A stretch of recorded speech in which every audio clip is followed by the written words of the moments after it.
We acknowledge the Gadigal people of the Eora Nation, the traditional custodians of this land. As one of the oldest living cultures on Earth, we celebrate their age-old connections to country, along with the knowledge, determination, patience and generosity of all First Nations people, past and present. This is Aboriginal land.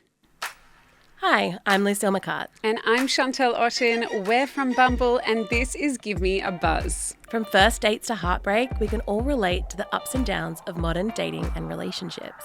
We're here to give you the inspiration, motivation, and education to navigate any dating fairy tale or dilemma you may find yourself in.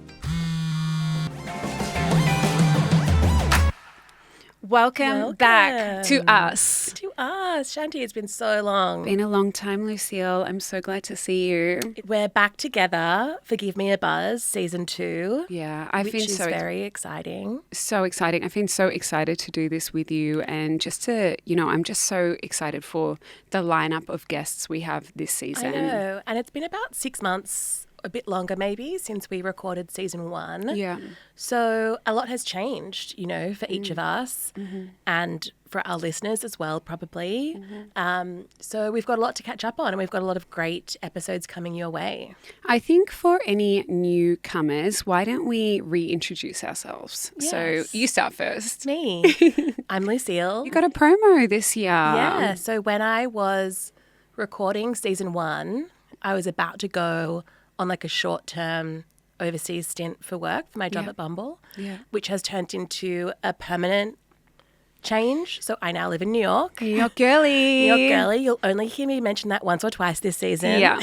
And me too. We have just New York Chantelle's is our new been home. to visit me 3 times Yeah. in 6 And I've got months. another visit lined up in a couple of weeks. I work in communications at Bumble, and I have been doing that for nearly 7-8 years now. Wow. And in that time, I have learned so much about dating and relationships and friendship and connection and all of these things that we talk about. And I tell someone that I work at Bumble, and I end up talking about their dating life for 2 hours, or I'm cornered in the girls' bathroom because they want to ask me what it means that this guy ghosted them. And You're the guru. and I was like, how do I take these conversations that I've been having one-on-one and try and export them to more people?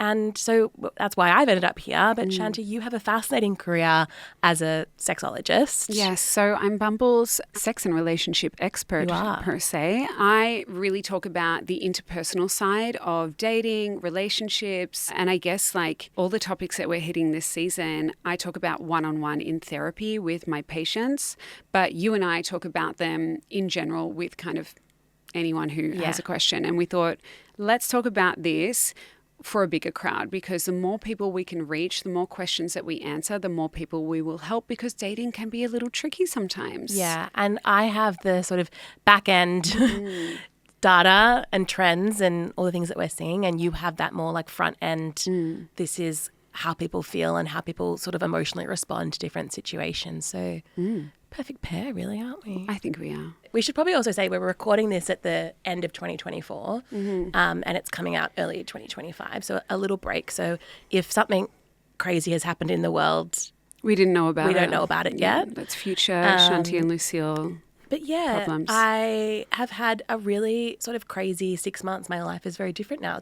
When I was recording the podcast, I've been living in New York since March 2024. Do you want to talk about what's been going on with you, my friend? My mum died. So she did. She did exactly 1 month ago today when we are recording. So I love you, Mum. We love Veronica. We love Veronica. We talk about my beautiful mum a lot on this season, and I think it's really important that, the reason why I'm bringing this up is a lot of people who are listening will have also lost someone close to them. Yeah. We want to talk about it so other people feel more confident. And you don't date in isolation, So a lot of the topics that we're going to hit on this season, like mourning and loss, like finances, all sorts of different things, friendship. You don't date in isolation to any of the other things that are happening in your life, whether it be work stuff, personal stuff, family stuff. So learning how, if you are looking to date, learning how to do that while you're experiencing life, I think is really important. We are here to create a very safe space. Apart from my mum passing away, there's been a lot of exciting things on this year. We're so grateful to our team as well and to Bumble for backing us in this project, because this season is just phenomenal, and I'm just absolutely pumped about it. We do ask all our guests the same question to kick off each episode, so it only feels right that we should ask each other. So, what is your opening move? What's your favourite Arnott's biscuit? Oh, I love that. Like if you're in a party pack, what are you going for first? It tells you a lot about someone. Yeah. Because if they're going for those little orange ones, weird. What would be your favourite? An iced photo. Okay. Because that's my favourite, but also it means you're like a bit weird, right? I don't know. I mean, I haven't... Or a Monte Carlo. Yeah. I like love you a want the double answer chopped to be Tim a bit Tam. interesting. Yeah. Yeah. You know? What if you're not a biscuit person? Oh, well, we're not compatible. Yeah, fair enough. Okay, that makes more sense. What's your opening move? What's cooking good looking? Oh, Shanti, I'm so glad that you're not single. This is why I haven't been single for a very long time. But the other question that we always ask is, what's the worst dating advice you've ever received? Because the whole reason we started this podcast is because there's so much bad dating advice out there that we want to sort of air it out and flip it over into positive knowledge. dating advice. Yeah, absolutely. So what's a bad piece of advice that you think is floating around out there? Look, I think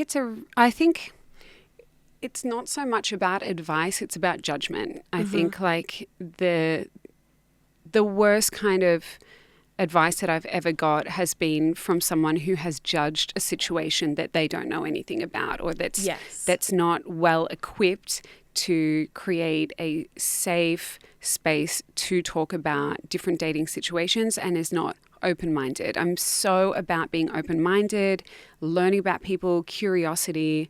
And so anything that I would have gotten would have been like, cut him off, or like if he hasn't messaged you within a couple of hours and he's not thinking about you. And I'm like, he's that whole just like at work. if he wanted to, he would kind of thing. It just doesn't allow for a lot of space for that's advice that is like directed a lot at men about like cishet men, and it just doesn't give them space to be busy, to be neurodivergent, to be stressed, to be not that alpha male that maybe is a bit scared of a lady, 100%. And I'm not recommending like making excuses for men or, making it too easy or, rolling out the red carpet for someone that's not making an effort. But I think we have to give a bit more nuance to that kind of advice. Totally. I think like some of the best advice that I've got though has been around creating boundaries and actually going, it's not, if this situation is draining your energy, then it's probably not worth your while. However, I think for myself, obviously I'm not dating, but if we talk about different friendships or different situations, to do with life, for me, it's all about, do I have enough to give here? Yeah. And is this situation going to fill my cup or keep it level, or is it going to drain it? Yeah. What about you? Ooh, there's a couple. There's one piece of advice that I remember my mum gave me, my mum, when I was in high school, and I can't work out if it's bad advice or genius advice. And it was, never give someone an ultimatum that you're not prepared to follow through with. Love that. So like, don't be like, ultimatums. I'm leaving unless you do this, unless you're actually willing to leave. Yeah. Don't gamble anything you're not prepared to lose, basically. Yeah.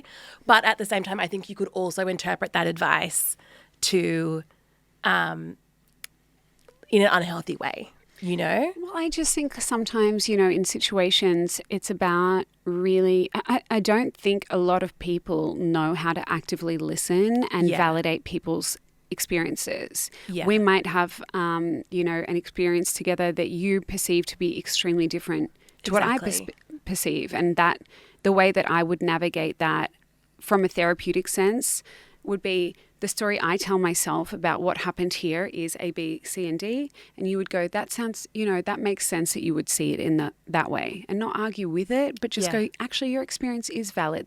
How do we work together to encourage each other to grow here. And I think the other one that I truly do live by, which is not bad advice, it's good advice, which is that if you are writing a text message in your notes app drafts, you just shouldn't be doing whatever it is you're doing. If you're writing a draft and sending screenshots to your friend of like, should I say this? What's happening either warrants a conversation in person or over the phone, or is dead on arrival anyway. Yeah, I don't think having those convos when you're super emotional is important. I think it's important to take a step back and go, I think we need a little bit of space so I can get, my head around this. But you know what? We're going to break all of that down in this season. And if you are excited to listen, excited to see more of us, why don't you send us a message at Bumble love to hear from you. Australia. Tap the bell, follow, leave a review, share with a friend, and we will see you next week. Bye.